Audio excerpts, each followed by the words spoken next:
안면거상 수술 후에 주의사항이 참 많거든요. 누구는 압박붕대를 며칠 이상 해야 하고 누구는 목을 절대로 움직이면 안 되고 사람들마다 다양하게 말하니까 이게 사실 되게 헷갈리거든요. 그래서 그거에 대해서 한번 알아보는 시간을 갖도록 하겠습니다.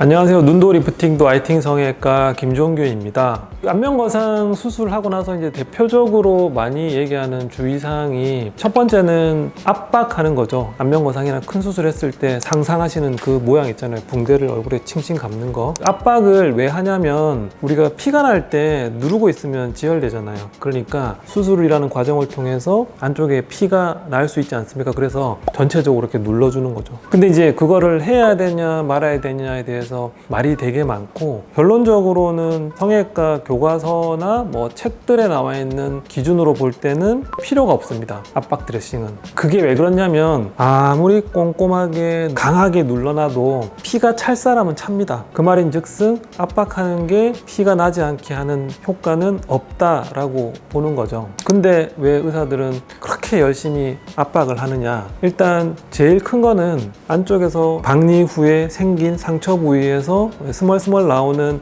삼출물들, 그런 것들이 이제 조직 사이에 끼게 되면 살들이 다시 이제 들러붙는 과정에 좀 방해가 되지 않습니까? 그러니까 좀 눌러주면 그런 피를 포함한 삼출물들이 좀 적게 되고 빨리 회복될 수도 있다라는 믿음과, 그 다음에 의사들이 자기 만족 내지는 심리적인 안정감이라고 보시면 됩니다. 나도 모르게 좀 더 강하게 꼼꼼하게 압박을 하려는 경향이 있습니다. 그래서 의사들의 심리적인 안정을 위해서라고 보거든요. 근데 이제 반복되다 보면 이게 큰 의미가 없다는 거를 알게 됩니다. 그러니까 교과서에 그런 내용이 그냥 실린 게 아니겠죠. 그 누군가가 다 경험해보고 내린 결론이겠죠. 그래서 저도 여러 번 압박을 열심히 꼼꼼히 했는데도 안쪽에서 피가 차는 경험을 한 이후에는 압박을 요즘에는 그렇게 열심히 하지 않거든요. 그래서 저희 병원은 수술 끝난 직후에 그냥 가볍게 붕대를 대고 그냥 땡김이라고 그러죠. 탄력 밴드 정도만 감아주고 다음날은 바로 풉니다. 그 다음에 두 번째가 이제 피주머니를 넣는 거죠. 그 피주머니를 넣냐 마냐,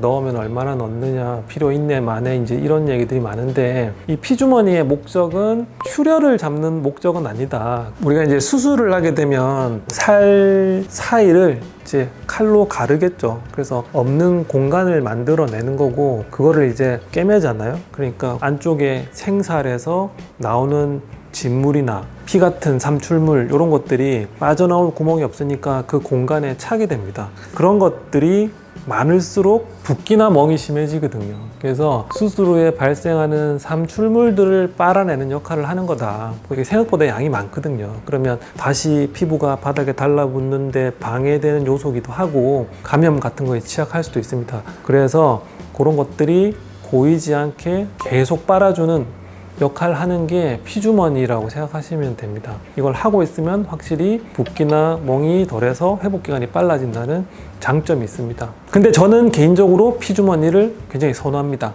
확실히 피주머니를 한 이틀 정도 하고 있으면 붓기나 멍이 덜 하거든요. 세 번째는 움직임. 누구는 목을 철저하게 고정시켜야 된다. 누구는 일상생활에서 움직이는 정도는 크게 문제 없다. 그러니까 편하게 해라. 완전히 갈리는 내용을 아주 유명한 의사들이 말하고 있으니까 좀 헷갈리죠. 움직이지 말아야 된다는 이유를 생각해보면 피부를 한번 들었다가 바닥에 놨는데 이거를 계속 움직이면 얘가 딱 잘 붙지 못하고 비벼지면서 안 붙으니까 회복이 지연된다든지 그로 인해서 안에서 삼출물이 좀 더 찬다든지 그런 것도 있을 수 있고요. 리프팅 실컷 했는데 막 움직이면 효과가 조금 떨어질 수 있다. 계속 안 움직일 수는 없으니까 적어도 이제 리프팅이 완전히 견고해지는 회복 과정 3개월까지는 그런 움직임을 자제하면 효과가 좀 좋을 수도 있겠다라고 생각할 수도 있거든요. 근데 이제 반대의 논리로 생각해보면 그런 식으로 따지면 아예 안 움직여야죠. 그냥 가만히 입도 벌리지 말고 말도 하지 말고 표정도 짓지 말고 먹지도 말고 마시지도 말고 이렇게 돼야 되는데 사실상 그거는 불가능하지 않습니까? 그래서 아주 철저하게 이 움직임을 제어하는 것 자체가 불가능하기 때문에 움직임을 제약할 필요는 없지 않나라는 견해도 있습니다. 그래서 저는 할 수 있으면 적게 움직이시라고 그래요. 움직임을 적어도 한 달 정도는 조금 조심하면 좋지 않나라고 생각합니다. 생각합니다. 그리고 그거보다 좀 더 실질적인 거는 수술하고 나서 피가 나는 경우가 한 번씩 있거든요. 수술할 때 피 나면 지혈을 하긴 하지만 그런 임시 지혈은 내 몸이 완전 지혈을 할 때까지는 좀 불안불안하거든요. 순간적으로 혈압이 오르는 상황에서는 그 지혈된 부분에서 다시 피가 날 수 있습니다. 실제로 안에서 출혈이 나버리면 피주머니 주위에 피떡이 금세 자리하면서 구멍이 다 막혀요.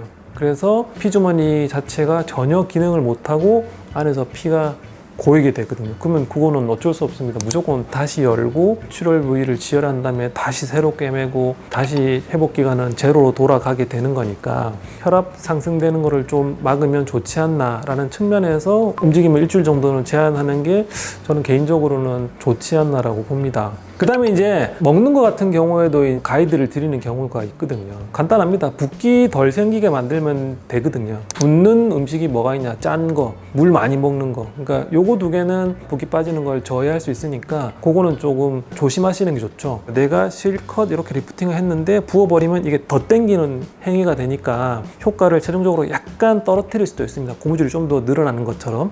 그래서 붓기는 최대한 적게 생기고 최대한 빨리 빠지는 게 결과에도 긍정적으로 작용한다. 그래서 내가 할 수 있는 한도 내에서는 음식을 싱겁게 먹고 수분을 내가 건강을 위해서 하루에 2리터, 3리터 먹는다. 그러면 그거는 좀 그런 식으로 안 하시는 게 좋다고 생각합니다. 그 다음에 이제 뭐 염색 같은 경우는 저는 개인적으로는 한 달 정도 지나면 크게 문제 없다고 봅니다. 근데 이제 간혹 상처가 다 아물었더라도 그 화학약품이 닿았을 때 좀 약간 따갑다고 하시는 분은 계신데 사실 뭐 그 자체는 뭐 크게 문제가 없는 것 같아서 염색은 뭐 한 달 오면 크게 문제가 없는 것 같고, 그다음에 격한 운동은 혹시 모르니까 그런 건 한 달 정도 이후에 하시는 게 좋을 것 같습니다. 근데 이게 어디서부터 잘못된 얘기인지 모르겠지만 수술하고 나서는 일주일 동안 물 닿으면 안 된다 얘기를 진짜 환자들한테 듣는 거 봤거든요. 근데 사실 상관없습니다. 그래서 일반적으로 상처 자체는 봉합 후 48시간이 지나면 어느 정도 다 막히거든요. 붓는단 말이죠. 그래서 물 닿는 거는 크게 문제가 없습니다.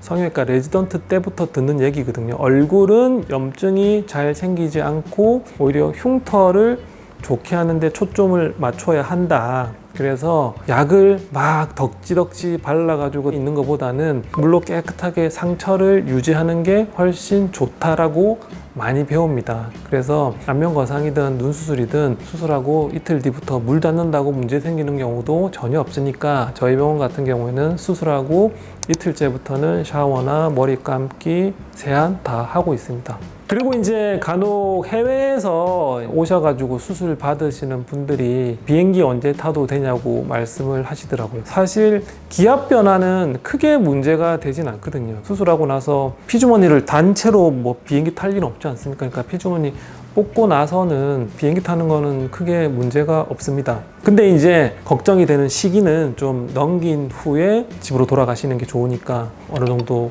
간격을 두고 비행기를 타라 말씀드리는 면도 있습니다. 그래서 오늘은 그 안면 거상 후에 뭐 관리, 뭐 회복에 관해서 자세하게 알아봤습니다. 눈도 리프팅도 아이팅 성형외과였습니다.